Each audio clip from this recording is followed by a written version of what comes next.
우리는 전문가가 아니지만 과학 이야기를 할 수 있는 세상이 됐습니다. 그러니까 자신 있게 하세요. 깡패들도 초전도체 얘기를 많이 하는 거 보면 예. 그분들조차도 이제 과학에 매료가 된 거죠. 깡패들도 저런 문신으로 한번 초전도 문신. 그러면서 여기다 밑에다가 마이스너 효과라고 영어로 딱 쓰면 진짜 멋있죠. 마이스너 이펙트. 아니 틀려. 마이너스라고 써. 그럼 또 웃기죠. 약간 위트 있는 깡패.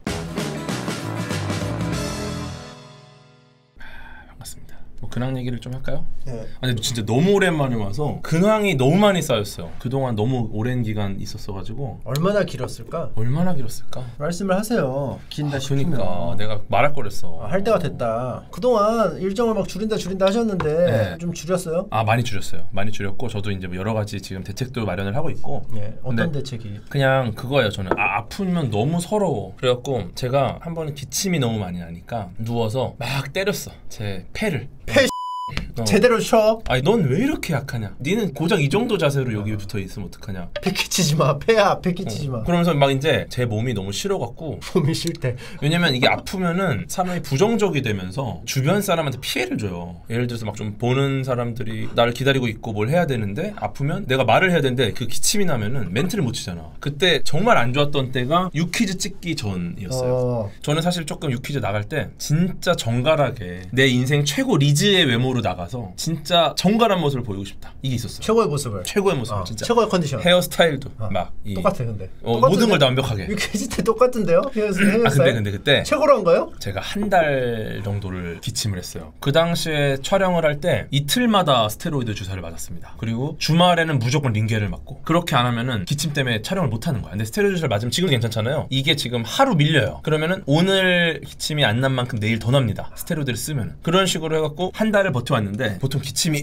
한 달을 지나면 멈춰야 되잖아. 한 달이 지나도 안 멈추는 거예요. 그래갖고 제가 이비인후과를 5군데로 옮겼어요. 여기 가서 약을 쓰고 안 되니까 또 다른 데 가서 또 일주일을 쓰고 또 안 되니까 뭐 한 3일을 써보고 또 안 되니까 하고 스테로이드 주사를 다 다른 병원에서 맞은 거야. 예. 이유가 뭐래요? 그러니까 그냥 이거야. 왜 이렇게 목이 계속 부어있죠? 왜 안 쉬시나요? 예. 쉴 수가 없는 상황입니다. 그래도 쉬어야죠. 근데 뭐 방법 없을까요? 이게 방법이 어디 있습니까? 이 얘기를 계속 하는 거지 이제 의사들하고. 그러니까 이거랑 똑같은 거예요. 팔이 부러졌어요. 팔을 쓰지 마세요. 팔을 쓸 수밖에 없어요. 그럼 거기서 의사가 뭐라고 합니까? 부러진 팔로 뭘 자꾸 한다는데. 이게 거의 슬램덩크야. 그 당시 저의 마음은 강백호 허리 수술이었어요. 그냥 의사 선생님이 아니 쉬어야지 말을 하죠. 아니 너무 당연한 거잖아요. 그 깁스를 하세요. 깁스를 할 수 없는 상황입니다. 근데 팔이 나와야 된대. 영감님 저한테는 지금이 최고의 순간입니다. 지금 말을 해야 됩니다. 그런 상황인 거지 거의. 뭘 그런 상황이 안 하면 되는 건데. 사실 아닌데 마음가짐이. 예. 마음가짐이 그 당시에. 그래가지고 그때 어쨌거나 스테로이드 주사와 링겔을 병행하면서 버티다가 마지막에 갔던 이비인후과. 오늘도 거기 갔어요. 거기 선생님이 딱 보더니 딱 이러는 거야. 지금까지 약이 효과가 없나요? 예, 효과가 없습니다. 계속 기침이 납니다. 그랬더니 그러면 제가 이 약을 써보겠습니다. 근데 이 약은 최대 5일까지 쓸 수 있고 5일이 지나서도 아무런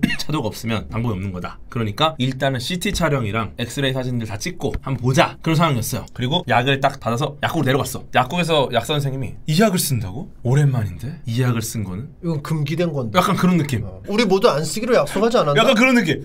내 개인적인 견해. 어쨌든 엑스레이를 찍고 이제 이 약이 안 들면 CT를 찍자. 그래갖고 제가 첫날 약을 먹고 기침이 정말 10%로 줄었어요. 제가 어느 정도 심했냐면은 스테로이드 맞으니까 낮에는 기침이 안 나는데 밤에 자려고 누우면은 5분마다 기침이 나니까 잠들 수가 없는 거야. 그래서 제가 어떻게 잤냐면은 호울스를 먹어요. 호울스가 넘어가는 동안 기침이 안 나잖아요. 예. 그럼 입에 물고 자는 거야 호울스를. 그러면 새벽 3시쯤에 깨요. 왜냐면은 호울스가 다 녹았어. 그럼 일어나서 하나 더 넣어. 그러면 호울스 2개로 6시간을 잘 수가 있습니다. 그래서 이제 이 방법을 썼어. 이 방법을 썼는데 그 약을 먹고 첫날 안 나는 거야. 기침 자는데. 잠을 잤어요. 아무 문제 없이. 그리고 나서 5일을 딱 썼더니 기침이 끝났어. 그 시점이 유퀴즈 촬영 시점입니다. 그래서 제가 유퀴즈 때 기침을 안 하고 그래도 그 상황에서의 풀 컨디션 약간 그 북산이 산왕을 만나는 딱 그 시점 망신창이지만 어쨌거나 할 수 있는 상황 그 상황에서 유퀴즈를 나간 거죠. 식사를 어떻게 할까요? 배가 고프시죠 좀?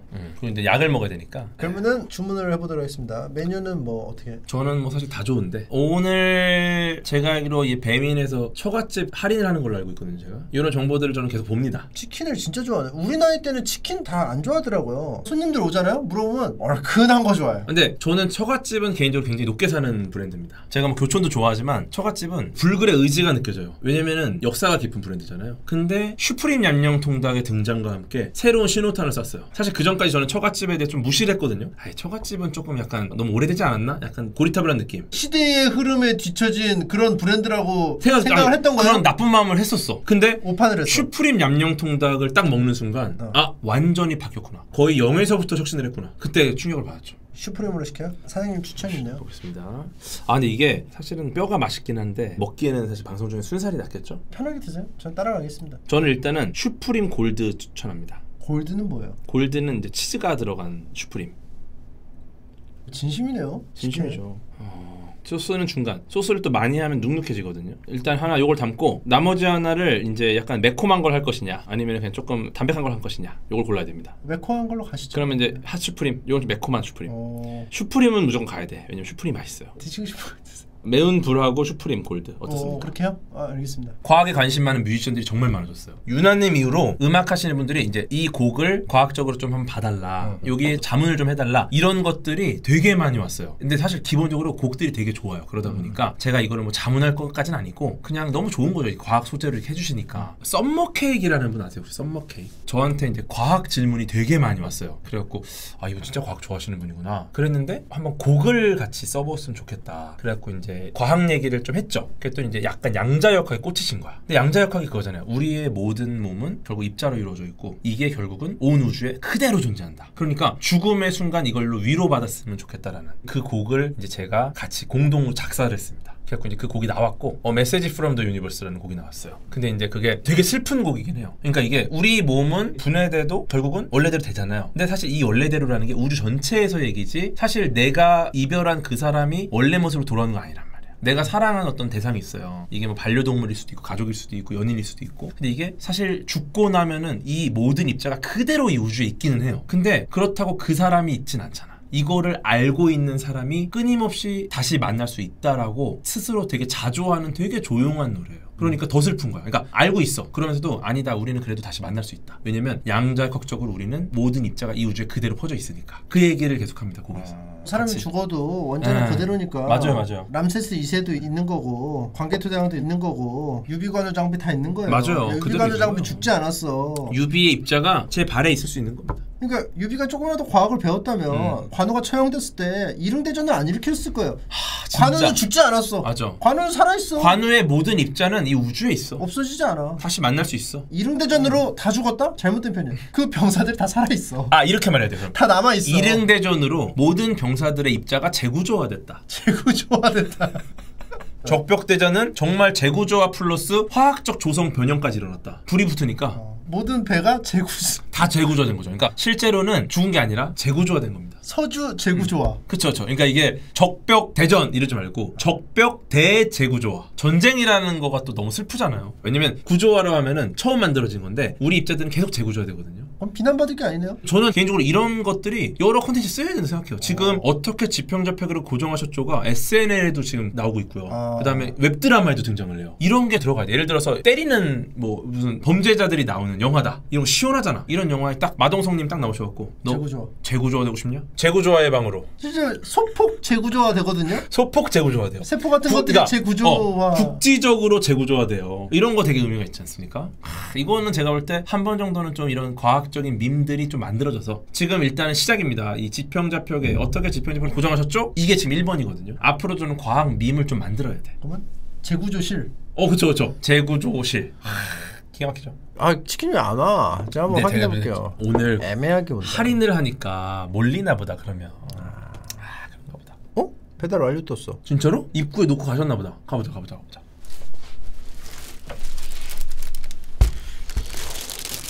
아우, 잘 먹겠습니다. 배고팠어. 네, 맛있게 했어요.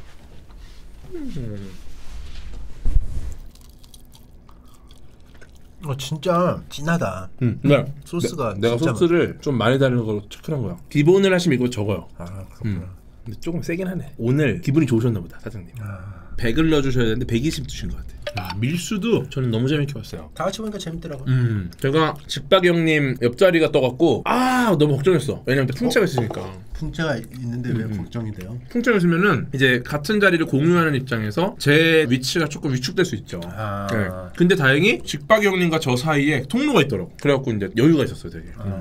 직박영님이 방송에서 제가 그때 많이 좀 약간 위축돼 있어갖고 과학 얘기를 충분히 안 하더라 이런 얘기를 하셨더라고. 그때 진짜 컨디션이 진짜 너무 안 좋긴 했어요. 뭐 얼마나 안 했길래. 왜냐면 사실 오늘 때문에 쉬려고 한 거야 그 목을. 침투부에 가는 날 최고의 컨디션을 만들어야 된다라는 그 압박감이 있었어. 그래서 이때는 말하지 말자. 그런데 이제 질문하시는데 질문이 간단하게 답을 하기 어려운 질문인 거예요. 요거는 나중에 직접 채널에 가서 한번 제가 하겠다. 왜냐면 이게 한두 시간으로 끝날 얘기가 아니거든. 그랬더니 이제 직박형님이 약간 궤도가 초심 잃었나? 그럴 수 있을 것 같아. 그래서 그걸 들으니까 자존심 상했어요? 그죠.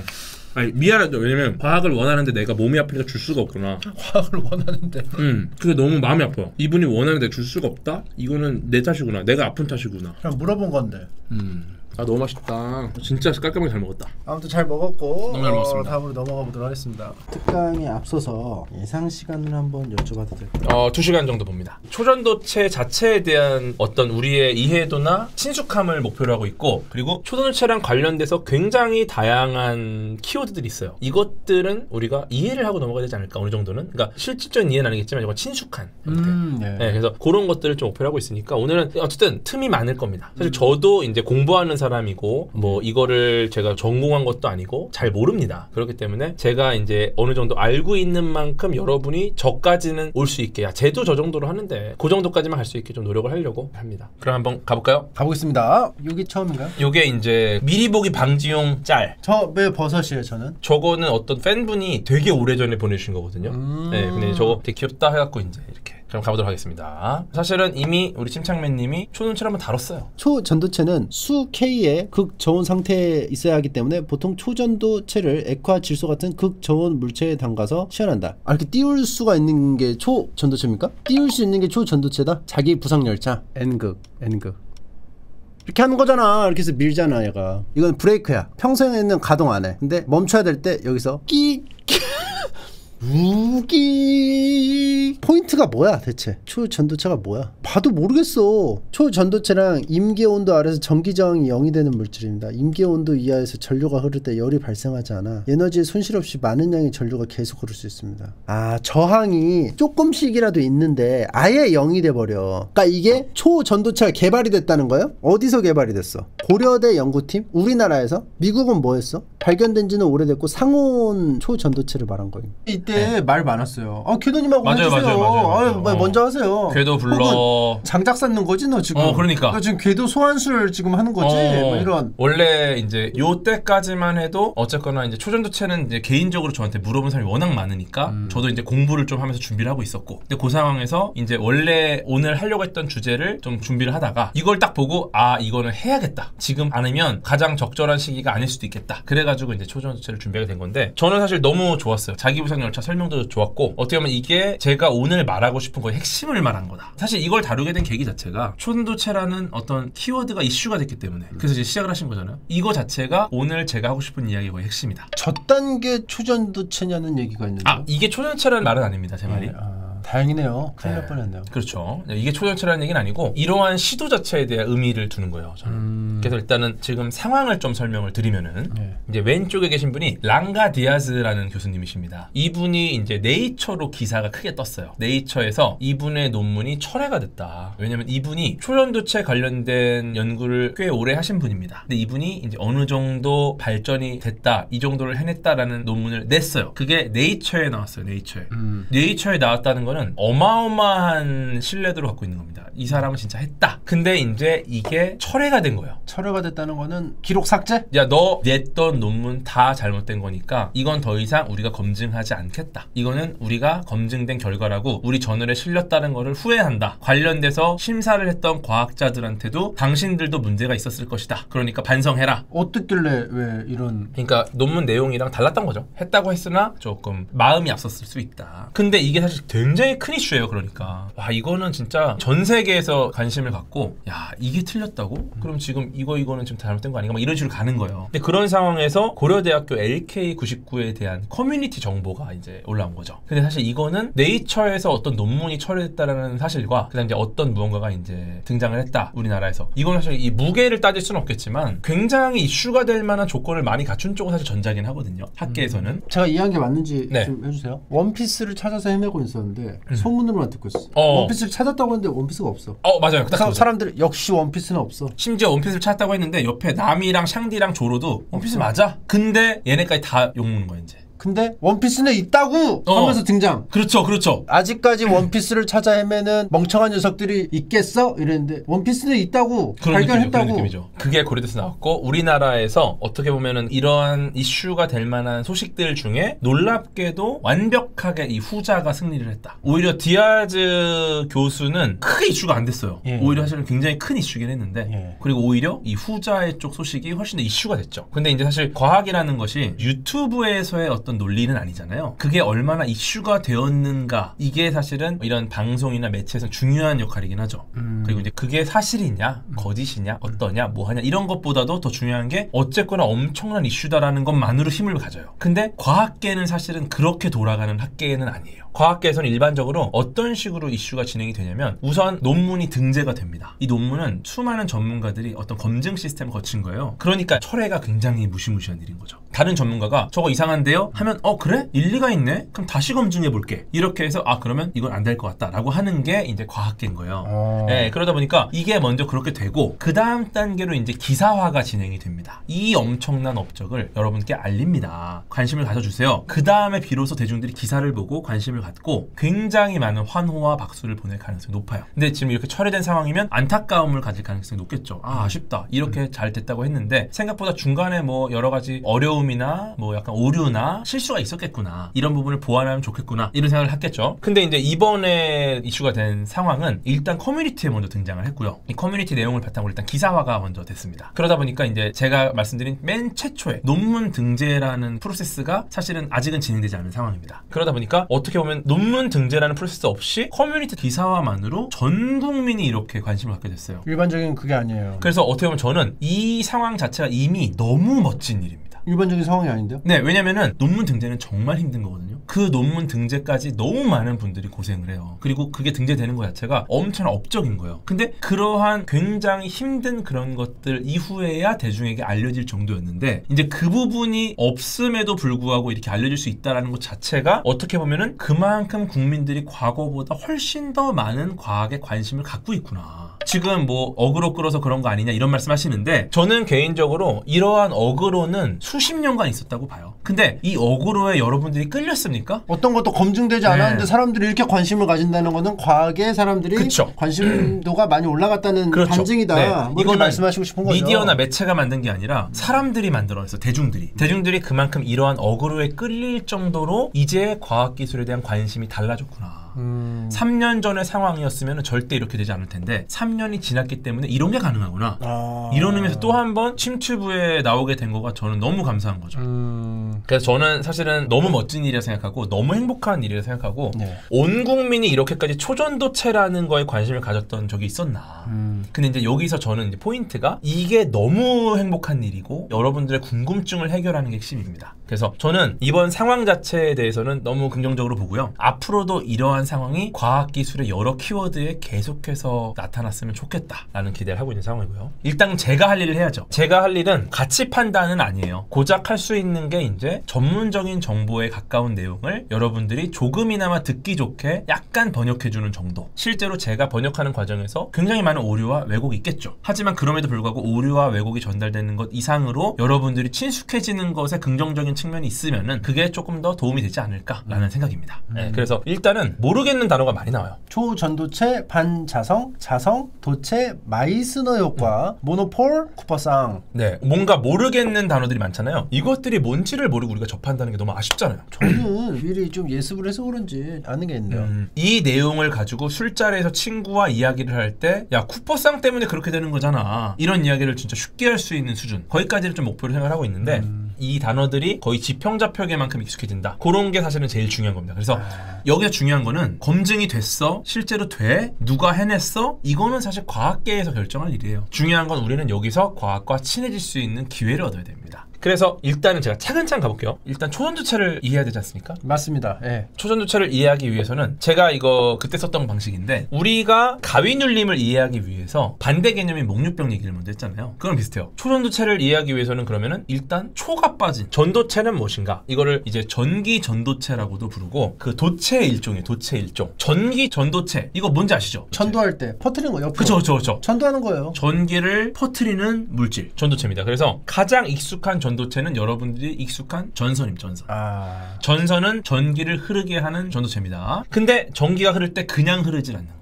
어떻게 흐르냐면 저런 도체는 구조상 이제 이온의 진동이나 구조 결함이나 불순물이나 이런 것들이 지금 포함이 돼 있어요. 그러다 보니까 전기가 흐른다라는 거는 전자라는 애가 이동하는 겁니다. 그러면은 걔네가 저런 불순물이나 구조 결함, 이온의 진동 등을 만나면은 전자가 그냥 가지를 못하고 부딪힙니다. 충돌을 반복해요. 이때 저항이 발생합니다. 저항. 그래서 이걸 쉽게 설명을 하면은 지하철에서 우리가 이제 환승을 하려고 이동하지 않습니까? 예. 사실은 내가 이동하는 것 자체, 전자가 이동하는 것 자체를 이제 전기가 흐른다라고 해요. 근데 사람이 너무 많아요. 그럼 어떻게 되느냐? 이동하는 과정에서 사람들 부딪히겠죠. 그럼 원활하게 흐르지 않고 다툼이 생기겠죠. 이런 것들이 전부 에너지로 환산을 하면 발열이 납니다. 발열. 핸드폰의 발열. 왜 핸드폰이 뜨거워집니까? 바로 이 저항 때문에 그래요. 그 안은 지옥철이구나. 안에는 지옥철이에요. 사람들이 너무 많으니까 아이씨 비켜라고 이러면서 가야 돼. 그러니까 전기가 흐르긴 흐르나 원하는 만큼 안 흐르고 원하는 속도로 안 흐르고 굉장히 많은 불편함을 겪으니까 지하철을 탈 수가 없는 거야. 그러니까 전자가 이렇게 힘든지도 모르고 저는 막 뜨거우니까 뜨거 이씨. 전자한테 사과해야 돼요. 이제 앞으로 아니까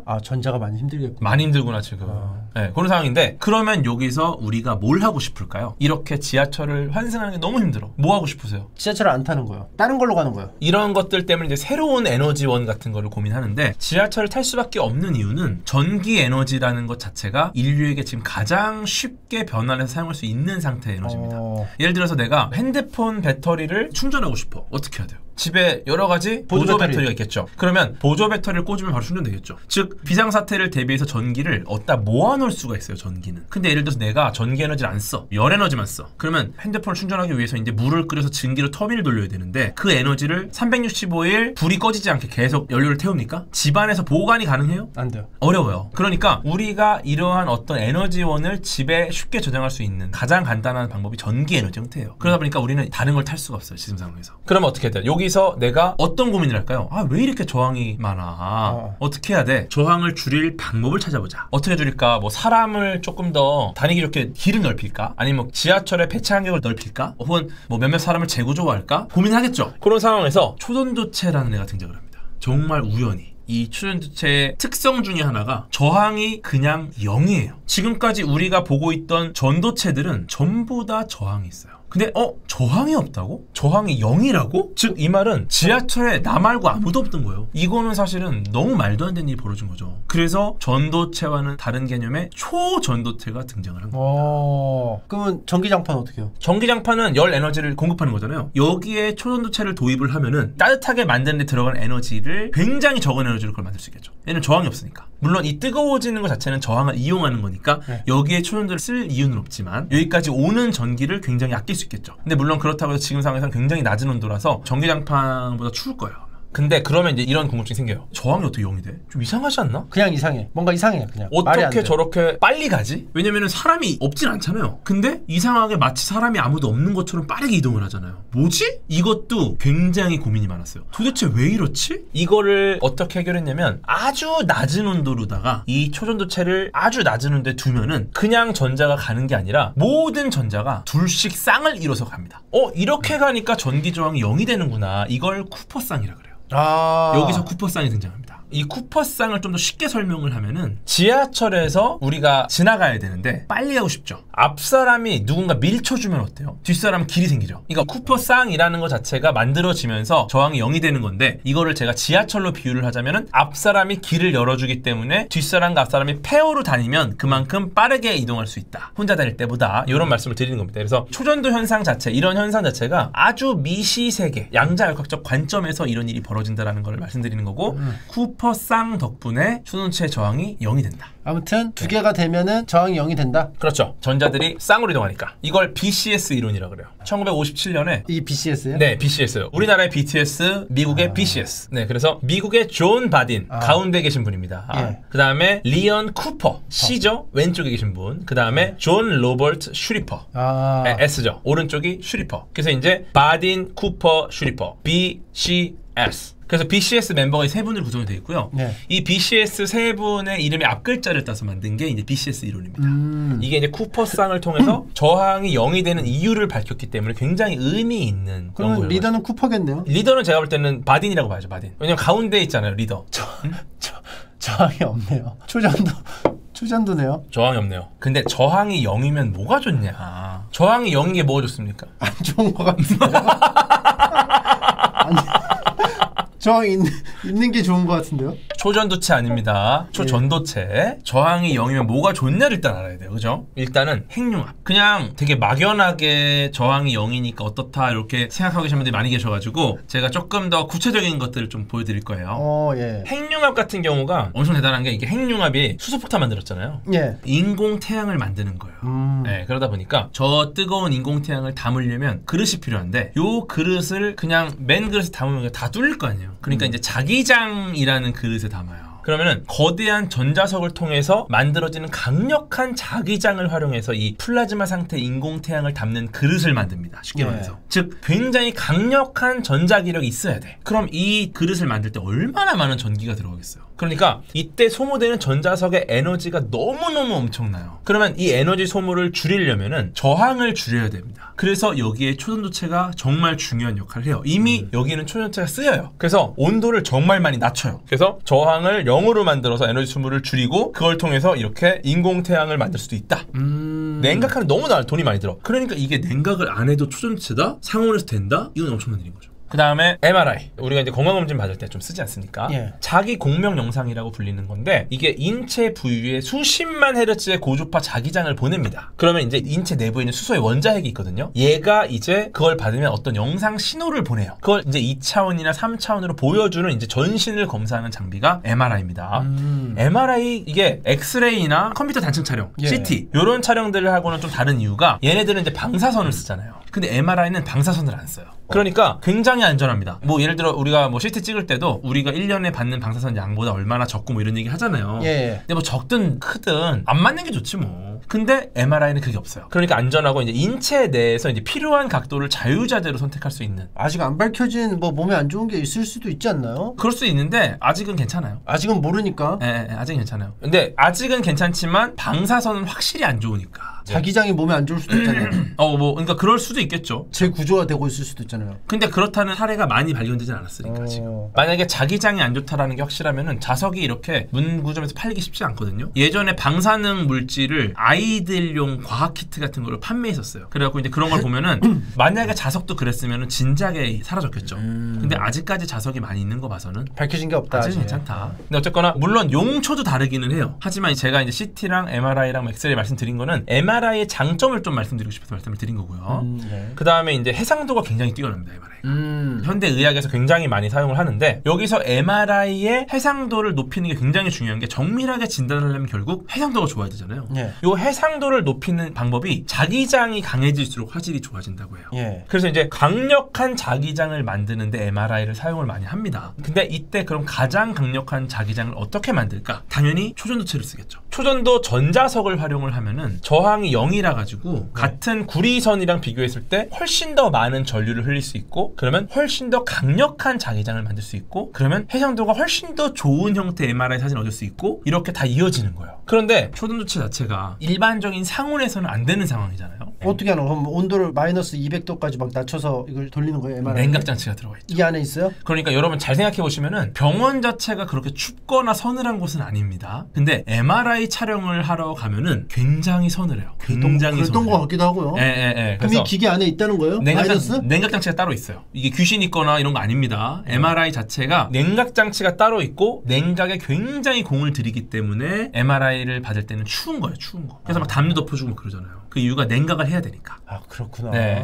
그리고 냉각의 비용이 굉장히 많이 들어갑니다. 뭐 액체 헬륨 이런 거를 많이 쓰니까 냉각에서. 네, 그래서 냉각 장치 때문에 MRI 장비가 추운 건데 이게 만약에 상온이 된다? 그러면 냉각에 들어가는 비용이 거의 없겠죠. 냉각에 들어가는 비용까지도 안 들어가. 그렇죠. 그러면은 이제 MRI가 엑스레이만큼 싸질 수 있는 거예요. 그러면 개인 병원에 다 있어. 그렇죠. 왜냐면 편하게 찍을 수 있죠. 왜냐면은 우리가 MRI가 비싸서 자주 못 찍어요. 근데 진짜 싼 가격으로 MRI를 편하게 찍을 수 있으면은 그만큼 건강검진을 자주 받을 수 있는 거예요. 그래서 정말 치과에서 스케일링 받듯이 온 김에 MRI나 찍고 가자. 그래 갔다 와. 이게 되는 거죠. 지금 뭐 채팅창에 뭐 스티커 사진처럼 할 수 있겠냐고 나중에. MRI 네컷, 간, 심장, 췌장, 위, 오케이. 친구랑 같이. 야 우리 심심한데 MRI나 같이. 위 막 이렇게. 그런 시기가 올 수 있다. 어떻게? 초전도체가 그 상온에서 돌릴 수 있게 되면. 그런데 의사 없이 하면 안 됩니다, 여러분. 의사가 상주에 있어. 그럼 괜찮지. 우리의 지나가 버릴 수 있는 이 찰나를 추억으로 남겨놓자. 그렇죠. MRI로. 이제 바디 프로필의 시대가 가는 거예요. 내장 프로필의 시대가 옵니다. 그러니까 커플 내장 프로필. 야, 너 걔 남사친이라며. 근데 왜 같이 커플 내장 프로필 찍었어? 패랑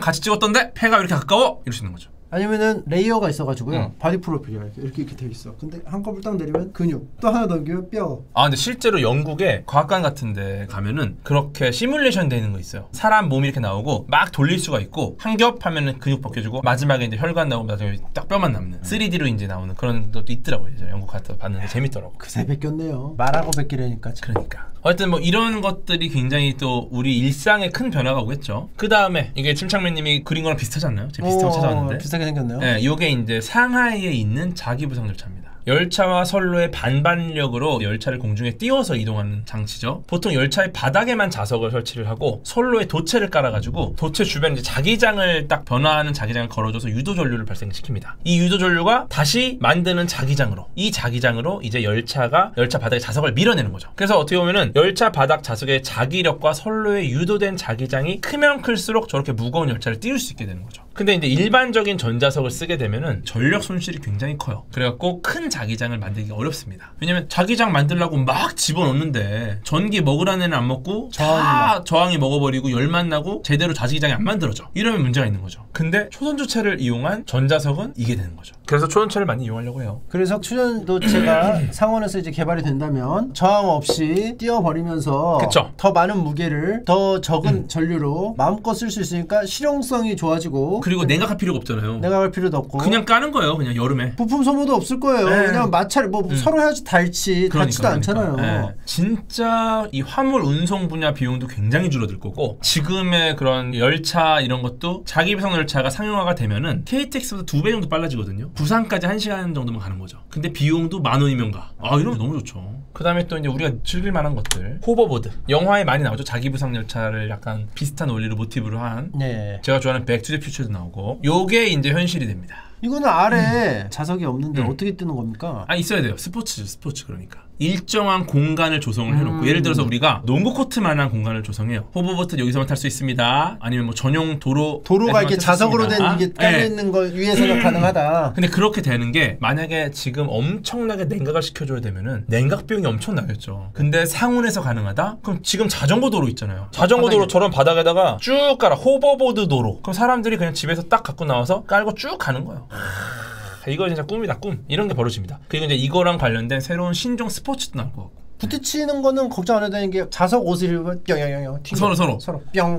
상온 초전도체 되잖아요. 옷에도 다 초전도를 넣어. 그럼 이제 부딪힐 것 같으면 다 밀어내. 뿅뿅. 그러면 이제 한문철 TV 제복거리가 많이 줄죠. 그렇죠. 제보가 거의 없고 이제 약간 바꾸셔야 돼요. 한문철 TV도 그러면은 사고 제보가 아니라 튕겨 나갔을 때 웃긴 모습 같은 거. 약간 그 폭소 비디오 같이. 퍼니 홈 비디오. 그치. 네, 그래갖고 야 재밌네요 저거. 야 저렇게 튀나요? 가짜 웃음도. 깔깔깔깔깔깔. 그래서 그 사람들 그 효과음 나오잖아. 와 이거 나오잖아. 그리고 부딪힐 때 뿅뿅뿅 이런 거 효과음도. 그 다음에 그 외에 모든 전자기기에 혁신이 옵니다. 발열이 없습니다. 굉장히 오래 사용할 수 있는 전자기기가 등장하는 거죠. 배터리 쪽이 진짜 완전 새로운 세상이 열려요. 배터리와 연결된 그러면 전기차 시장 완전히 새로운 세상이 열려요. 정말 가벼운 전기차가 등장하고 배터리 발열일 수가 없기 때문에 배터리 자체가 훨씬 더 효율적이 되겠죠. 이제 한 번 전기차를 충전하면 정말 몇 달을 탈 수 있는 거야. 이렇게 될 수도 있겠죠. 작고 오래가는 배터리가 등장한다. 요만한 1년 배터리가 1년을 가. 저항이 없으니까. 그러면 이제 웨어러블 기기들도 완전히 새로운 세상이 열리겠죠. 배터리 양을 늘릴 게 아니고 거기서 로스가 되는 거를 아껴버리면은 충분히. 그쵸. 사실은 배터리가 무겁기 때문에 웨어러블 장비가 좀 안 되는 부분이 많이 있거든요.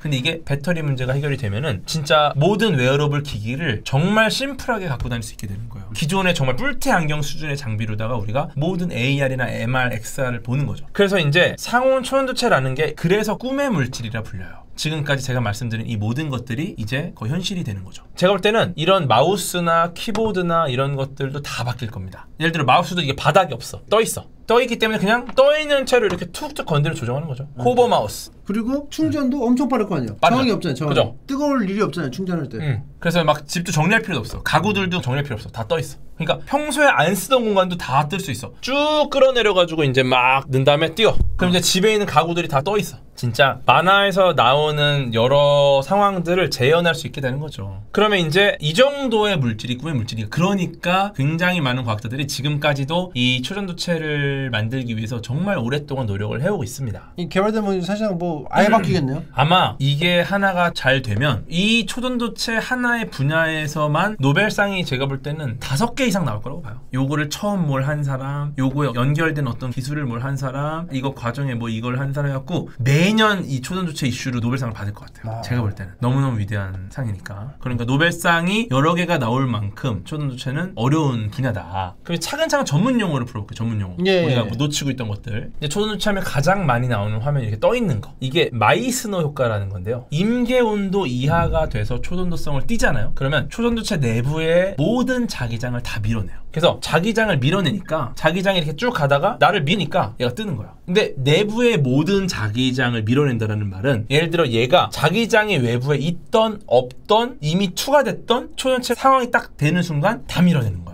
다 밀어내 그냥. 그래서 떠 있는 거야. 그러니까 예를 들어 이미 자기장이 투과를 하고 있어요. 그 상황에서 초전도체 온도로 딱 달성을 하면 그때부터 뜨기 시작해요. 그래갖고 이게 일단 온도가 내려놔서 확정이 딱 되면은 이미 들어와 있던 애들까지 다 내보낸다. 요게 이제 자석을 정말 싫어하는 거죠, 얘가. 그래갖고 이제 나가! 다 나가! 이렇게.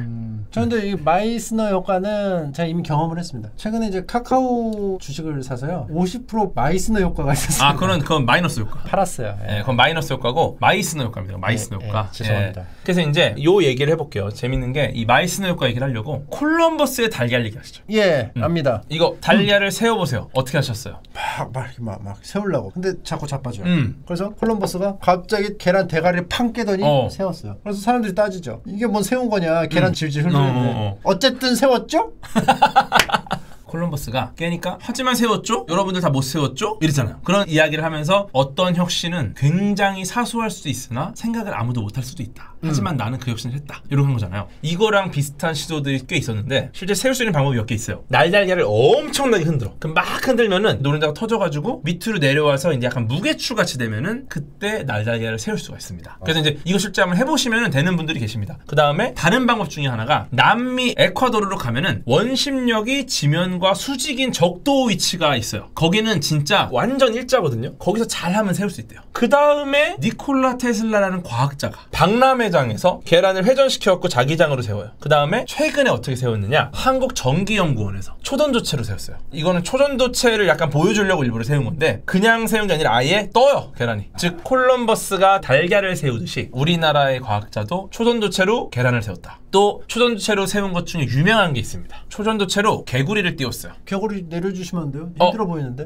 맞아요. 이런 비슷한 질문을 이걸 띄운 과학자한테 이야기를 했어요. 이걸 띄운 과학자가 안드레 가임이라는 과학자입니다. 일단은 물은 반자성체 특성을 갖고 있어요. 그러니까 반자성체라는 거는 마이스너 효과가 뭐죠? 자석을 싫어해. 그러니까 밀어내. 그걸로 뜨잖아요. 다 싫어. 근데 물도 반자성체, 자석을 싫어하는 특성을 갖고 있어요. 그러다 보니까 개구리 같은 경우에 몸에 수분이 많아요. 그러면 개구리를 초전도체로 띄울 수가 있게 되는 거죠. 그래갖고 안드레 가임이 이 개구리를 띄운 논문으로 2000년도에 이그노벨상을 받습니다. 이그노벨상. 그래서 이제 물어봤어요, 기자가. 개구리의 지금 심정은 어떨 것 같냐. 그러니까 안드레 가임이 평온해 보인다. 이런 얘기를 합니다. 평온해 보인대요? 근데 놀랍게도 그로부터 10년 후 2010년에 안드레 가임이 그래핀으로 노벨상을 수상합니다.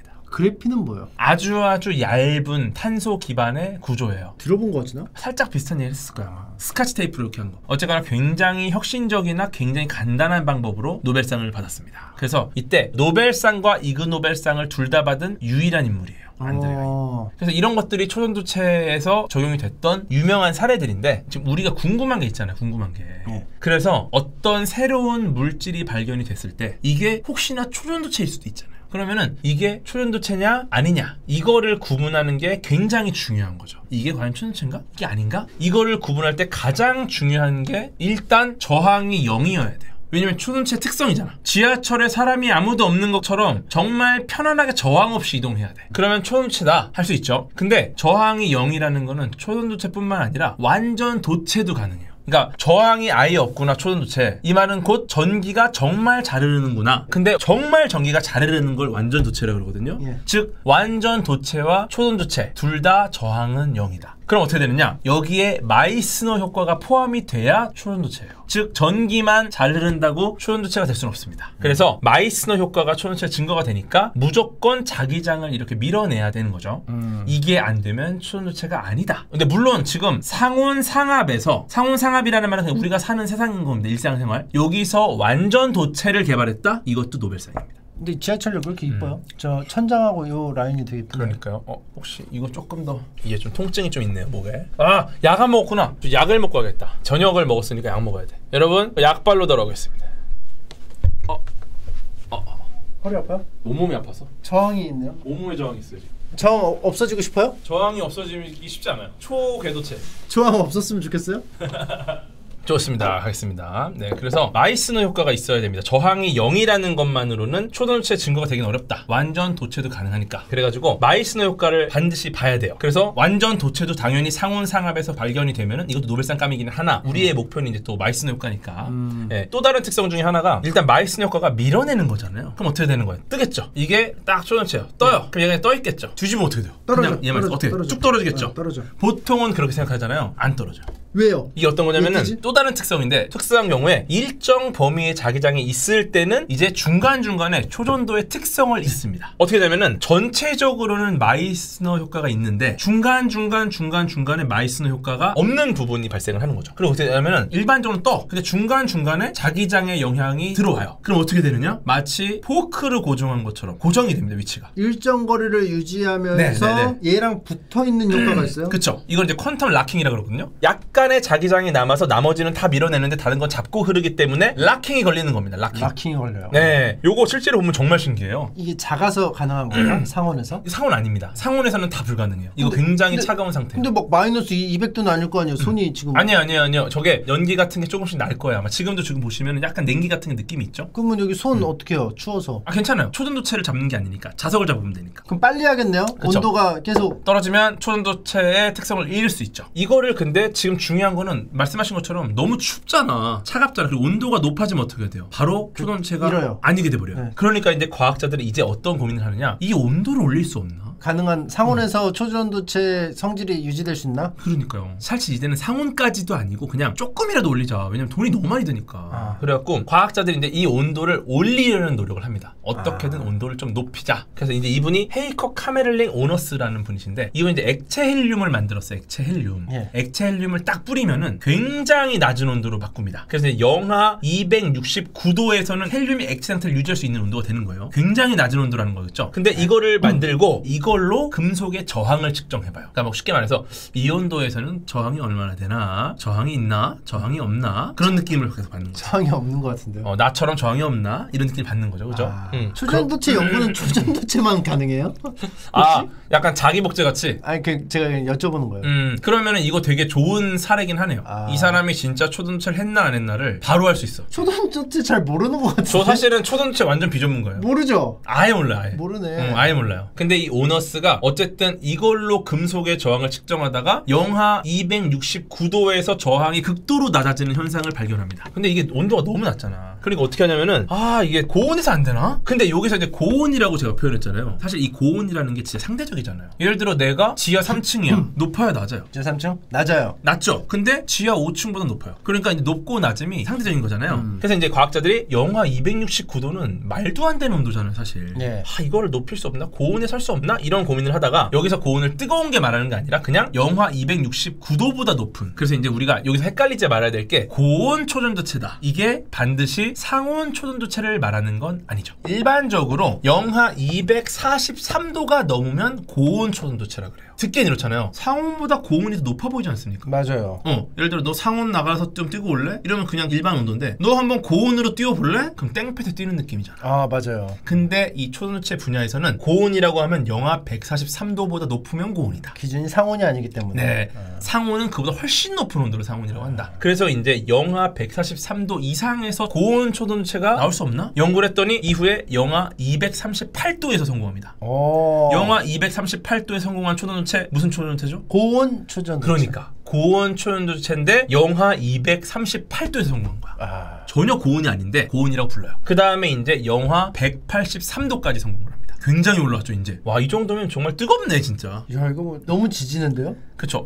영하 183도면은 그 온도에 예를 들어 뭐 장미꽃 같은 거 하나를 딱 던지면은 몇 초 안에 장미꽃이 그냥 깨져요. 툭 치면 바스라져요. 얼어갖고. 그 정도인데 고온 초전도체야. 근데 이제 중요한 거는 뭐냐면은 고온 초전도체가 성공을 했어요. 영하 183도에서. 왜 그런지를 몰라. 그냥 실험을 해서 한 거예요. 현상이 일어나니까 있다고 할 뿐. 그쵸. 그러니까 됐네? 영하 183도? 와, 이거는 진짜 엄청난 고온 초전도체다. 근데 왜 그랬는지를 몰라. 그래갖고 어떻게 이렇게 높은 온도에서 이 초전도 현상이 가능하지? 좀 더 쉽게 설명하면 이런 거예요. 지하철을 지나가는데 지하철을 뚫기 어려운 이유가 사람들이 계속 움직이고 있잖아요. 그러니까 부딪히니까 못 가. 저항이 큰 거죠. 근데 온도를 낮춰. 그러니까 이 사람들이 다 얼어붙었어. 그러니까 길이 열리는 거죠. 근데 이게 온도를 올리면 이 정도로 얼어있지가 않은데 왜 지나갈 수가 있지 이게? 심지어 저항이 0이 되는 것뿐만 아니라 아까 말씀드린 마이스너 효과, 퀀텀 락킹 다 지금 가능한 상황이 되는 거예요. 왜 그런지를 지금 설명을 못해요 이론적으로. 그러니까 이거에 대해서 설명할 수 있는 이론을 갖고 있는 사람은 무조건 노벨상이에요 이것도. 아까 그 노벨상 5개 중에 하나가 되겠죠. 그래서 이제 요게 지금 고온 초전도체까지 온 현재 초전도체에 대한 상황인 거고요. 그러면 이제 여기서 궁금한 게 고온도 안 되겠다. 상온으로 갈 수 없나? 영상 20도 같은 거 안 되나? 그래서 상온까지 올릴 방법이 없을까를 고민을 하는데 상온 초전도체가 가능할 수도 있다라는 물질을 찾아냈어요. 발견이 됐어요? 발견됐어요. 얼마나 노력했을까? 그러니까 이게 고온 초전도체도 영하 183도예요. 근데 여기서 상온이 될 수 없나? 이걸 고민하다가 가능성이 보이는 물질. 이거 되겠다. 한 물질이 바로 수소입니다. 수소. 가벼운 금속은 된다. 가벼울수록 잘 되네. 이 우주에 있는 물질 중에 가장 가벼운 물질이 뭐예요? 수소. 수소예요. 수소로부터 시작합니다. 수소, 헬륨, 리튬, 베릴륨 가잖아요. 이 중에서 그럼 가장 가벼운 애가 가장 높은 온도가 되겠다. 그래서 수소폭탄이에요? 가벼워서 한 거예요? 그거는 이제 우리가 핵융합할 때 가장 기본이 되는 애를 융합시키는 게 제일 쉽기 때문에. 예를 들어 수소폭탄보다 헬륨폭탄이 훨씬 더 어려워요. 그러니까 우리 가장 쉬운 수소폭탄을 한 거예요. 태양조차도 그 거대한 천체도 수소 핵융합만으로 그렇게 엄청난 에너지를 내요. 근데 수소보다 헬륨폭탄, 리튬폭탄 이렇게 넘어가려면은 태양 같은 조그만 애는 안 돼요. 굉장히 어려워요. 훨씬 더 혹독한 환경이 필요해. 근데 중요한 거는 가벼운 금속은 고온에서 된다. 그러면 상온 초전도체? 꿈이 아니구나. 이런 생각을 하는 거죠. 그렇게 해서 이제 수소가 된다는 걸 알아냈는데, 근데 아까 말씀드린 것처럼 초전도체는 기체가 아니죠. 아까 이제 떠다닌 게 뭡니까 다? 어떤 상태예요? 기체입니까? 액체입니까? 고체입니까? 기체. 아니 떠다니던 애들. 아까 초전도체 위에 떠있던 애. 몰라요. 볼까요? 뭐예요? 고체. 고체잖아요. 이거 몰라요. 그냥 하신 것 같은데. 그냥 지금 생각 안 하고 있죠? 아니요. 전 이 주변에 이게 뭐냐. 그걸 말하는 거구나. 안 듣는 것 같다는 생각이 갑자기 드는데. 듣고 있어요. 안 되겠다 이거. 잠깐 쉬어.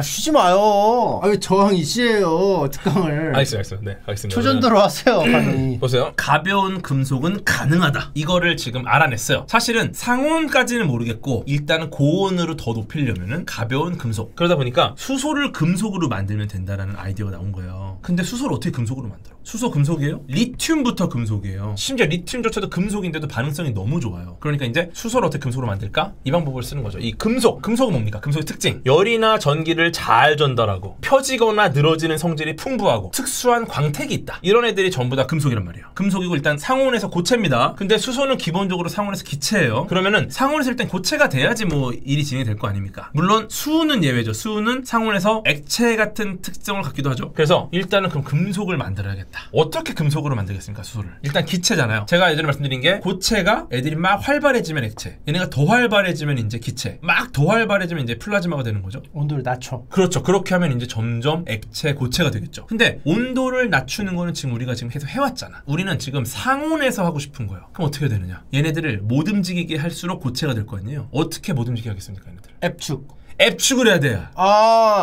이 기체를 모아서 자꾸 눌러서 빠따를 치다 보면은 결국은 굉장히 높은 압력에서 고체가 되는 거죠. 애초에 상온으로 고정해야 되니까 할 수 있는 건 압축이다. 그렇죠. 왜냐면 온도를 낮추지 못하니까 어쩔 수 없이 압력을 높여야겠다. 얼마나 아팠을까? 얼마나 아팠을까 진짜. 엄청난 압력으로 누르면 수소조차도 결국 금속이 되는 거예요. 근데 사실 이게 너무 말도 안 되는 압력이 필요하거든요. 계산을 해봤더니 난리가 났어. 수소를 어떻게 이렇게 눌러? 어마어마한 압력이 필요해요. 그쵸. 또 어떻게 눌러요 수소를? 호떡 그걸로. 그쵸. 이것도 누를 수 있겠죠. 이거 누를 수 있는데 과학자들의 아이디어가 이제 수소만으로 힘들겠다. 수소가 섞인 거 없나? 조금 수소가 섞인 애들부터 한번 눌러보자. 그렇게 해서 요걸로 눌러요. 이름하여 다이아몬드 햄버거. 다이아몬드 샌드위치. 그러니까 수소를 눌러야 되는데 누르려고 했더니 얘를 누를 만큼 강력한 금속이 없어요. 그러니까 지구상에서 가장 단단한 금속 다이아몬드를 누르자. 그렇게 해서 수소 화합물을 넣어서 눌러보니까 과연 이 눌린 게 고온 초온도체가 되나 보자. 왜냐면 가벼운 금속을 이제 만들었으니까. 아까 전에 영하 183도였잖아요. 이게 영하 23도에서 성공합니다. 와, 엄청 올라왔죠. 이제 이 정도면은 겨울에 쓸 수가 있어. 이거 그냥 남극 같은 데 쓰겠는데? 얼마나 더웠을까? 이게 진짜 대단한 겁니다. 추운 날 작동이 가능한 초온체를 만들어낸 거야. 그 생각을 해보세요. 문제가 뭐냐면은 어떤 압력으로 눌렀는가? 170기가파스칼이라는 압력으로 눌렀어요. 이게 뭐 어느 정도입니까? 이게 어느 정도 설명을 드리려면은 기가라는 단위를 빼면은 1700억 파스칼로 눌렀어요. 그러면 1파스칼이 뭐냐? 1제곱미터 되는 범위 있잖아요. 여기에 1kg의 무게를 가하는 겁니다. 이 말은 뭐냐? 1제곱미터의 범위 안에다가 1700억 킬로그램을 올려놓는 거예요. 압력을 어떻게 만들어요? 그런 압력을? 그러니까 지금 다이아몬드를 써갖고 인위적으로 만들어낸 거예요. 옛날 무모한 도전 때였으면은 멤버들이 그 압력 만들기 대결 절대 못 만들죠. 사실은 이걸 이용해가지고 뭔가를 하려고 하는데 영하 23도로 올렸더니 압력이 펑크가 나. 압력을 좀 이렇게 그나마 가능하게 하면은 또 온도가 영하 183도야. 이게 지금 답이 없는 상황이에요. 근데 어떻게든 상온에서 초순체가 되는 물질이 있지 않을까? 약간 행복 회로를 돌리기 시작을 하는 거죠. 그래가지고 좀 예시를 쉽게 들어보려고 갖고 왔습니다. 우리 그 동강동강 열매를 드신 이제 버기 이분이 뜨지 않습니까? 요거를 제가 그냥 마이스노 효과라고 가정을 해봤어요.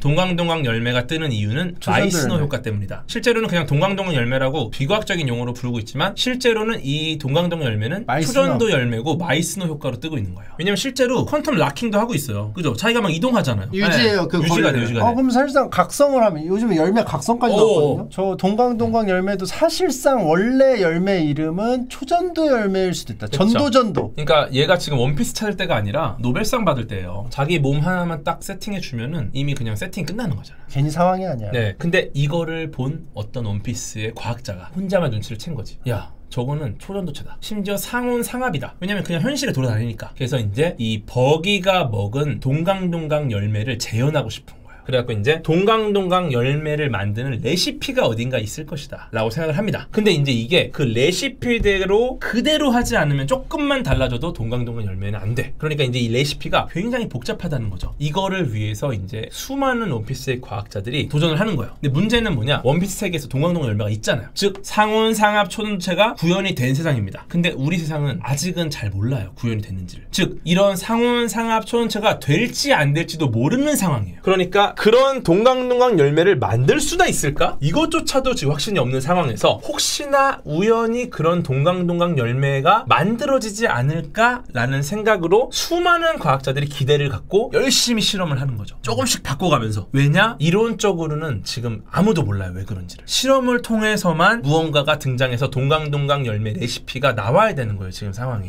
그러다가 2020년에 동강동강 열매 제작 도전자 중에 한 명이었던 디아즈 교수님, 오늘 이 방송의 초반에 나왔었던 디아즈 교수님이 황화수소에 탄소를 추가한 다음에 다이아몬드 햄버거 사이에 넣고 압축을 했더니 새로운 상온 초전체가 나왔다 라는 논문을 발표합니다. 근데 해보니까 안 돼. 그래서 2020년에 낸 논문이 이건데 2023년에 디아즈 교수의 논문을 네이처가 논문 표절, 그 다음에 재현이 불가능하다, 데이터가 추적됐다 라는 이유로 철회했다고 밝혀요. 즉 네가 만든 건 동강동강 열매 레시피가 아니다. 마이스너일 것 같지만 그렇지 않다. 그러니까 된다고 했다가 진짜 희망이 막 이렇게 올라가다가 3년 만에 다시 절망으로 가요. 된다고 해서 와 되는구나 했다. 에휴 안 된단다. 역시 그렇지 뭐. 그럼 그렇지. 근데 갑자기 7월 22일 아카이브라는 논문 사이트에 LK99라는 말도 안 되는 성공 사례를 주장하는 논문이 나온 거죠. 지금까지 우리 누구도 안 되는구나, 아씨 안 되는구나, 그럼 그렇지 이런 상황이었는데 갑자기 등장해요. 일단 아카이브가 뭔지를 설명을 드릴게요. 아카이브라는 실제 논문 저장 사이트가 있어요. 이름이 아카이브예요. 예. 근데 여기가 무료로 논문을 저장하는 사이트입니다. 그러다 보니까 사람들이 그냥 논문 저장소로 활용을 해요. 근데 여기는 동료 평가를 할 필요가 없이 그냥 내가 업로드를 하면 바로 올라가요. 그러니까 그냥 논문을 선공개해버리는 거예요. 아, 내가 이거 지금 논문 썼는데 수많은 동료들의 평가를 받아서 이거 된다 하기 전에 그냥 올리는 겁니다. 검증 없이. 검증 없이. 그러니까 약간 나무위키 비슷하죠. 누구나 올릴 수 있어요. 근데 거기 틀린 정보 굉장히 많고 정말 이상한 내용 너무 많잖아요. 막 장난쳐도 뭐 사실 침착맨은 reptilian이다, 그냥 올라가는 거야. 예를 들어 뭐 콩나물은 부도채다. 올라가는 거야. 그대로 나오니까. 아무튼 그래갖고 이런 것들이 일단은 누구나 올릴 수 있기 때문에 논문의 진위 여부나 퀄리티는 보장을 할 수가 없는 사이트입니다. 그러면은 이 사이트에서 올라오는 논문을 우리가 다 무시해야 되는가? 그런 말도 또 아닌 게 밀레니엄 7대 난제였던 푸엔칼의 추측, 이거를 최초로 증명한 논문 그레고리 페렐만의 논문이 여기 올라왔어요. 이걸 보고 사람들이 깜짝 놀라서 난리가 나고 수학계가 다 뒤집어지고 그거의 해설서를 굉장히 두꺼운 해설서를 만들고 수년이 지나서야 아, 페렐만이 옳았구나 라는 결론이 나오죠. 그냥 무작정 무시할 수도, 그렇다고 이 논문의 진위 여부나 퀄리티를 보장할 수도 없는 사이트가 바로 이 아카이브입니다. 근데 보시면은 논문 제목이 엄청나요. 지금 논문 제목 자체가 사실 너무 심플해요. 슈퍼컨덕터가 이제 초전도체, 전도체 컨덕터, 슈퍼컨덕터 초전도체. 근데 어떤 초전도체냐? 최초의 상온 상압 초전도체. 이 제목이 일단 기가 막히죠. 근데 이제 요거에 대해서 자세한 영상이나 뭐 실험한 결과가 저희 채널에 있습니다. 우리 채널의 최고의 브레인 공진님. 공진님이 미국에서 새벽 5시에 라이브로 이 내용을 하셨어요. 근데 왜 썸네일에 학교 컴퓨터실 마우스볼을 왜 올려놓은 초전도체. 초전도체예요 저게? 자세한 내용은 한번 보시면 좋을 것 같고, 근데 제가 좀 심플한 내용만 좀 해볼게요. 요 안에 있는 내용을 결론적으로 그럼 저항이 0이냐, 그 다음에 마이스너 효과를 보여줬는가, 그 다음에 결국 논문에서 나온 측정 결과가 위 두 가지 질문에 대한 답을 충분히 냈는가, 이거를 지금 리뷰를 한 겁니다. 그럼 결론이 좀 약간 긍정적, 부정적 뭐 어떻게? 이 영상 자체에서는 개발이 된 거 맞대요? 어떤 결론을 내진 않아요. 그러면은 아직 완전한 게 어렵다. 아니에요? 이 논문 내용만으로는 판단하기가 어렵다. 그러니까 이런 몇 가지가 추가가 된다면 더 검증이 들어가면 좋겠다. 그렇죠. 네, 그런 식의 말씀하셨고, 그리고 어떻게 보면은 이 기반이 되는 근거가 되는 것들이 조금 더 보완이 되면 좋겠다라는 거죠. 그래서 이제 일단은 그러한 공진님의 제안, 마치 그 동료 평가 피어 리뷰랑 관련된 내용을 바탕으로 해가지고 해주신 거니까 그러한 제안들을 좀 받아들이셔가지고 조금 더 의미 있는 논문으로 갈 수 있는 기회가 생기지 않을까라는 지금 기대를 하고 있고요. 결국은 이게 정식 논문화가 돼야 되잖아요. 그러면 결국 보완을 할 필요가 있고, 그 보완에 대한 공진님의 아이디어를 드린 겁니다. 뭘 보완해야 되는지를 정말 자세하게 주셨으니까 이거는 사실 되게 멋진 일이에요. 근데 재밌는 거는 지금 이 역할을 대중들도 지금 하고 계세요. 저는 이게 너무너무 의미가 있는 느낌이에요. 어떤 거냐면은 우리 과학자들은 이러한 행동을 수십 년간 해왔어요. 뭐냐면은 누군가가 논문을 냅니다. 그러면 논문을 딱 내서 동료가 이거에 대해서 이 부분과 이 부분이 검증이 필요해. 그럼 이 동료는 기뻐해요. 아, 그래? 요거 그럼 내가 한번 해볼게. 이렇게 되는 거야. 근데 지금 재밌는 게 온라인 커뮤니티 상에 이번 초전도체와 관련해서 수많은 사람들이 피어 리뷰, 동료 평가 과정을 지금 강제로 체험하고 있습니다. 지금 말씀하신 것처럼 커뮤니티는 보완이 아니라 비난을 하지 않습니까? 이런 말씀 하시잖아요. 이 부분은 이제 우리가 방향을 틀어야 돼요. 예전에는 누군가 초전도체 얘기를 했어요. 댓글도 안 달려. 아무도 안 보니까 그 글을. 지금은 사람들이 여러 가지 이야기를 합니다. 이거에 방향을 틀어야 돼요. 이게 지금 우리는 과학자가 어떤 행동들을 해왔는가를 직접 체험할 수 있는 굉장히 의미 있는 기회를 맞이한 거거든요. 그러니까 과학자들은 과학계의 세계에서 치열하게 본인들이 알고 있는 전문성을 바탕으로 해서 좋은 방향으로 가기 위한 노력을 합니다. 이 과정에서 조금 미흡했던 연구 결과가 굉장히 완성도 높은 결과로 계속 발전해 나가요. 그 과정을 우리 과학자들은 수십 년간 해왔다. 근데 놀랍게도 지금 대중들이 과학자들이 수십 년간 해오던 이런 역할을 그대로 해오고 있다. 그럼 이때 우리가 해야 될 거는 제일 중요한 게 그거예요. 피어 리뷰에서 제일 중요한 거는 근거가 명확해야 됩니다. 예를 들어 그냥 무조건 이게 옳다, 무조건 이게 틀렸다, 이거는 사실은 신념의 영역이에요. 신념은 사실 과학의 영역은 아닙니다. 이때는 우리는 과학적 근거, 인과관계를 문구를 토대로 이야기를 해야 돼요. 그게 어떤 식이냐면 예를 들어서 어떤 내용이 나오면 야 여기서 이렇게 말했는데 그 정도는 굉장히 가벼운 형태의 근거고요. 이제 그걸 들어가서 읽어보니까 이 문구에서 어떤 내용이 있어요. 어느 연구소의 어떤 팀이 이러한 문구를 말을 했는데 요 문구에 대해서 혹시 어떤 견해가 있습니까? 이렇게 시작이 되는 거죠. 제 생각에 이 문구는 이러한 내용을 설명하기 위한 문구가 아닐까요? 이게 피어리뷰 형태의 커뮤니티에서의 대화가 이루어져야 될 것 같아요. 근데 놀랍게도 제가 이제 글을 많이 보는데 그런 형태의 시도를 하고 계신 대중들이 정말 많아졌어요. 예를 들어 한 10개 중에 한두 개 정도는 이런 문구를 제가 봤는데 이거에 대해서는 이렇게 해석할 수 있지 않을까요? 그거에 대한 또 대화가 나와요. 이게 활발한 대화가 나오는 데가 종토방인가요? 근데 사실은 그것도 사실 과학의 영역이라고 보긴 좀 어려우니까. 그래서 제가 이제 자기 돈을 받고 토론을 하게 되면 진지하게 접근할 수밖에 없거든요. 더 알고 싶고 더 진실에 접근하고 싶고. 그렇죠. 근데 그거를 위해서 우리는 좀 더 과학적 사고를 하는 게 앞으로 우리가 나아갈 때 도움이 될 것 같아요, 제 생각에. 네.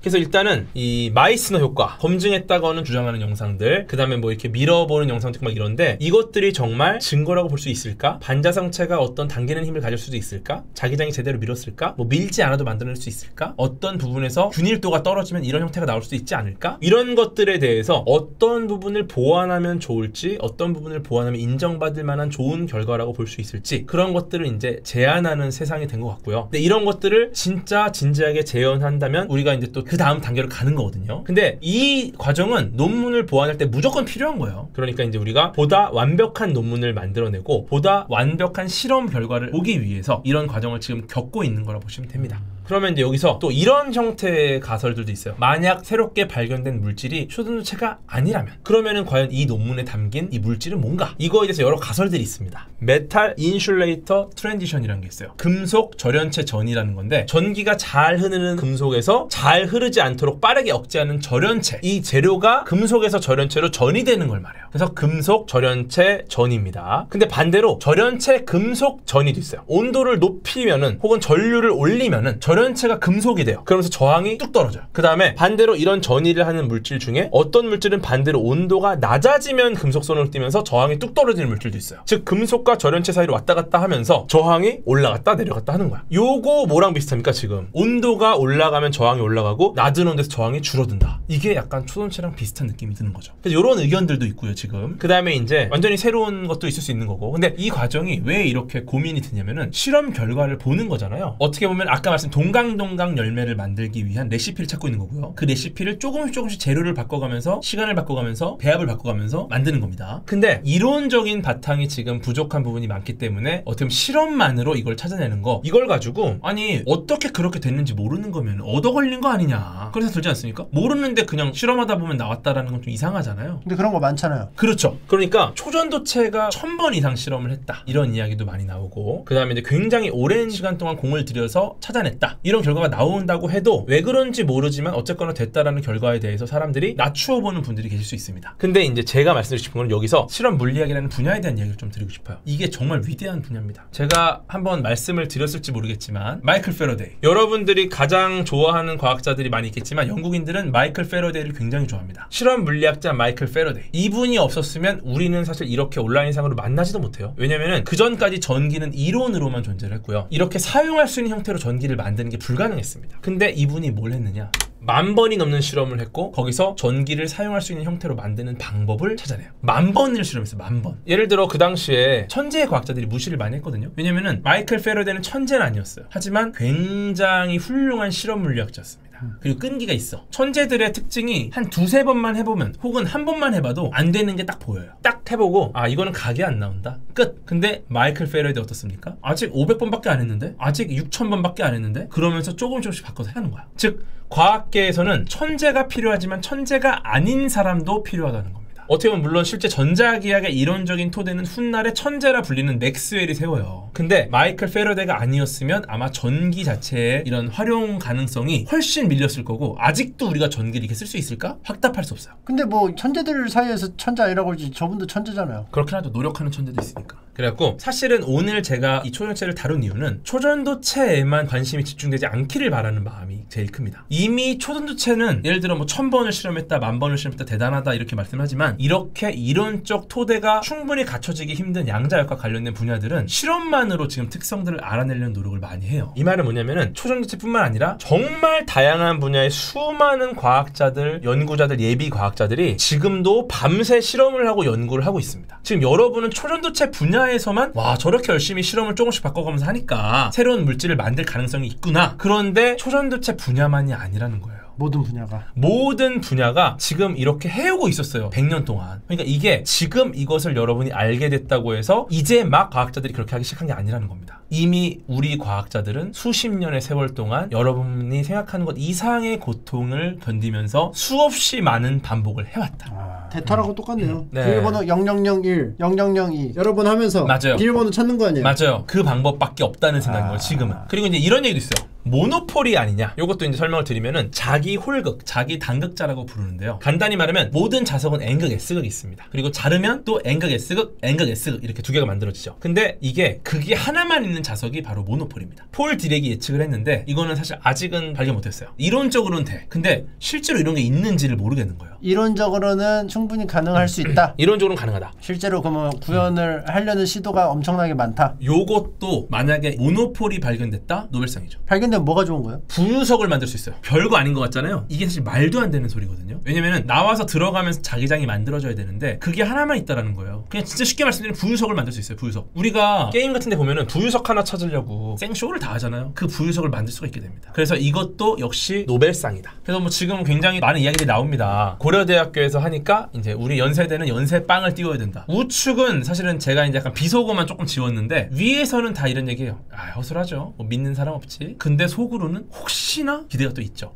네, 이런 것도 굉장히 여러 번 이렇게 반복이 되었던 과학기술의 역사예요 사실. 그래서 초전도체가 아니어도 뭔가 대단한 발견이면 좋겠다. 혹은 차라리 굉장히 좋은 금속, 절연체, 전이 물질이다. 이것도 사실은 굉장히 좋은 논문이 나올 수 있는. 그리고 이제 여러 가지 굉장히 의미 있는 결과들을 가지고 있으면은 이걸 통해서 새로운 단계로 갈 수 있는 연구가 나올 수 있습니다. 그러니까 지금 우리가 중요한 거는 뭐를 속단하고 판단하고 결정 내리고 결론 지어가지고 아 시원하다 이제 끝났다. 이거가 사실 제일 슬픈 일이에요. 우리는 지금 속단하지 말고요. 좀 더 정교한 전문가들의 이야기를 좀 들어보고 우리는 이걸 통해서 이제 어떤 새로운 과학을 더 배우는다는 목적으로 가야 될 것 같고요. 그래서 이것도 최근에 나온 논문인데 이제 버클리에서 슈퍼컴퓨터로 분석을 했더니 이론적으로 가능한가 이걸 봤어요. 근데 이것도 상온상압이라기보다는 이제 고온 초전도체 시뮬레이션으로 임계 온도를 내는 거라서 아까 말씀드린 실험 물리학이잖아요. 이 부분은 사실 실제 실험적인 결과가 이런 시뮬레이션보다 훨씬 더 의미가 있는 결과일 수 있습니다. 그 다음에 또 우리 한국 초전도 저온학회라는 곳이 있습니다. 이분들이 이제 국내외 연구기관들의 검증 절차와 함께 우리도 이제 한번 해보겠다 해서 지금 검증위원회를 구성해서 되게 진지하게 지금 검증을 해보려고 합니다. 근데 왜 저온학회예요? 상온학회는 없어요? 저온에 대한 연구를 그래도 충분히 해야 돼요. 초전도를 지금 하려면. 그래서 이거를 어떤 결론을 짓는 상황은 아니고요. 어떻게 하면 좀 더 좋은 결말을 확실하게 알 수 있을지를 지금 보고 있는 거니까 좀 더 기다려 주셔야 되고 지금 이 외에도 너무나도 다양한 기관과 개인이 검증을 위해 노력을 하고 있습니다. 그래서 저는 사실 이번 초전도체 이슈가 정말 엄청난 기념비가 되는 이유가 앞으로 우리가 어떻게 과학을 즐겨야 하는지에 대한 새로운 방법론을 제시했습니다. 지금 우리는 놀랍게도 초전도체라는 키워드 하나만으로 과학을 즐기고 있습니다. 지금 모든 사람이 초전도체 이야기를 하고 있어요. 그러니까 밥 먹다가 뭐 술 마시다가 친구들하고 얘기하다가 초전도체 얘기가 나와요. 사람들이 그 사람한테 뭐라고 합니까? 야 네가 뭔데 초전도체 얘기를 해? 네 아무것도 모르면서 이런 말 안 하죠. 한마디씩 거들어요. 어디서 봤는데 뭐 이렇다더라. 너무 놀라운 거야. 이게 어떻게 보면 제가 꿈꾸던 세상 중에 하나입니다. 다 그 유료 종토방 써가지고. 아니야. 사실은 정말 저는 순수하게 과학을 좋아하는 걸 생각해요, 이분들이. 그래서 예를 들어 한 1년 전에 혹은 3년 전에 초전도체 이야기를 해요. 그러면 사람들이 이래요. 너 전문가도 아닌데 무슨 과학 얘기를 하냐? 지금은 상황이 달라진 거예요. 누구도 전문가만이 초전도체를 이야기할 수 있다고 생각하지 않아요. 우리는 누구나 초전도체를 이야기할 수 있는 시대가 된 겁니다. 많은 사람들이 그 노래를 들으면 그 노래가 알려지고 그 노래가 알려질수록 사랑을 받으면 다른 음악에 또 관심이 생기죠. 그러다 보면 음악가를 꿈꾸게 되고 음악이라는 시장이 부활을 합니다. 많은 사람이 과학 이야기를 할수록 과학이 알려지고 사랑을 받고 다른 과학에도 관심을 갖고 이게 과학에 들어가는 예산을 늘려주고 연구 환경이 조성이 되고 더 훌륭한 연구 성과를 얻고 우리나라가 성장하는 거예요. 즉 저는 초전도체가 우리나라에서 만들었기 때문에 대한민국이 성장한다는 거가 중요한 게 아니에요. 지금 우리가 초전도체라는 이슈를 누구나 이야기할 수 있는 분위기를 만들었다는 걸 증명함으로써 어떻게 보면 대한민국은 이미 훌륭한 과학문화 강국으로 가서 연구 환경 개선이 될 수 있을 만한 수준이 되는 그런 환경을 우리는 이미 검증을 한 겁니다.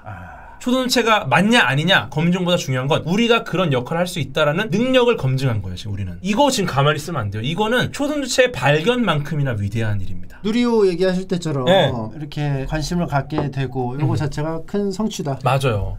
그리고 여기다가 심지어 과학적 밈까지 있어. 누군가가 야, 네 전문가지 아니면서 초전도체 얘기를 왜 해? 그러면 그때 그분한테 이런 말을 하는 거죠. 내가 과학 이야기를 하는 거에 대한 너의 저항이 좀 있네.